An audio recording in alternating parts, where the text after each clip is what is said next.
Hello மக்களே, வணக்கம். Welcome back to my channel. நம்ம எனக்கு என்ன வீடியோ பார்க்க போகிறோன்னு பார்த்தீங்கன்னா, தினமும் நாங்கள் வாங்கிட்டு வர துளசி எல்லாம் இங்கே தான் நட்டு வச்சுட்டு இருக்கேன். பாருங்கள், நல்லா துளிர் விட்டு இருக்குது. எத்தனை பேருக்கு இந்த மாதிரி நாமளே நட்டு வச்சு அதை எடுத்து சமைக்கும்போது ஒரு நல்ல ஃபீல் கிடைக்கும்னு சொல்லிட்டு சொல்லுங்கள். எனக்கு இப்போ தான் நான் ட்ரை பண்ணிகிட்டு இருக்கேன், வந்திருக்கு.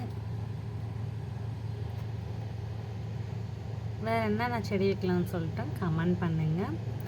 பாருங்கள், பெங்களூரில் கிளைமேட் எப்படி இருக்குன்னு சொல்லிட்டு எனி டைம் குளிராகவே இருக்குது, செம காற்றடிக்குது. உங்கள் ஊர்லாம் எப்படி இருக்குன்னு சொல்லிட்டு சொல்லுங்கள். சென்னையிலாம் மழைன்னு சொல்கிறாங்க, எல்லாம் சேஃப்டியாக இருங்க. இந்த வீடியோ பிடிச்சிருந்துச்சுன்னா லைக் பண்ணுங்கள், ஷேர் பண்ணுங்கள், கமெண்ட் பண்ணுங்கள். மறக்காமல் நம்ம சேனலை சப்ஸ்கிரைப் பண்ணிக்கோங்க. இருங்க, அப்படியே நம்மளது இன்னும் 2 செடி இருக்குது, அதை காட்டுறேன். பாருங்கள், துளசி செடி வந்து ஓனராங்க. இது வந்து பார்த்திங்கன்னா எங்களது தக்காளி செடி, அப்புறம் பார்த்திங்கன்னா எங்கள் புதினா செடி. இந்த வீடியோ பிடிச்சிருந்துச்சுன்னா சப்ஸ்கிரைப் பண்ணிக்கோங்க. பாய் பாய்.